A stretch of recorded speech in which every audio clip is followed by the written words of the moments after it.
ಕರ್ನಾಟಕ ಕುರಿ ಮತ್ತು ಉಣ್ಣೆ ಅಭಿವೃದ್ಧಿ ನಿಗಮ ನಿಯಮಿತ ವತಿಯಿಂದ ಪ್ರಸಕ್ತ ಸಾಲಿನ ಗಿರಿಜನ ಉಪ ಯೋಜನೆಯಡಿ ಕುರಿ ಅಥವಾ ಮೇಕೆ ಘಟಕ ಅನುಷ್ಠಾನಗೊಳಿಸಲು ಅರ್ಹರಿಂದ ಅರ್ಜಿ ಆಹ್ವಾನಿಸಲಾಗಿದೆ ಎಂದು ಕರ್ನಾಟಕ ಕುರಿ ಮತ್ತು ಉಣ್ಣೆ ಅಭಿವೃದ್ಧಿ ನಿಗಮ ನಿಯಮಿತದ ಸಹಾಯಕ ನಿರ್ದೇಶಕರು ತಿಳಿಸಿದ್ದಾರೆ. ಆಸಕ್ತರು ಇದೇ ತಿಂಗಳು ಅಂದರೆ ಡಿಸೆಂಬರ್ 16ರೊಳಗಾಗಿ ಜಿಲ್ಲಾ ಮಟ್ಟದ ಹಾಗೂ ಆಯಾ ತಾಲೂಕಿನ ಪಶು ಆಸ್ಪತ್ರೆಯ ಸಹಾಯಕ ನಿರ್ದೇಶಕರ ಕಚೇರಿಗೆ ಭೇಟಿ ಕೊಟ್ಟು ಅರ್ಜಿ ಸಲ್ಲಿಸಬಹುದಾಗಿದೆ.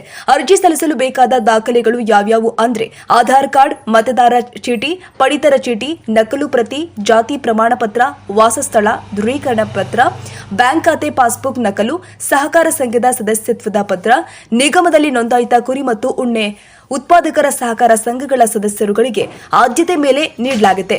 ಒಂದು ವೇಳೆ ಸಂಘಗಳು ಇಲ್ಲವೇ ಇರುವ ತಾಲೂಕುಗಳಲ್ಲಿ ಕುರಿ ಸಾಕಾಣಿಕೆದಾರರುಗಳನ್ನು ಫಲಾನುಭವಿಗಳನ್ನಾಗಿ ಪರಿಗಣಿಸಲಾಗಿದೆ.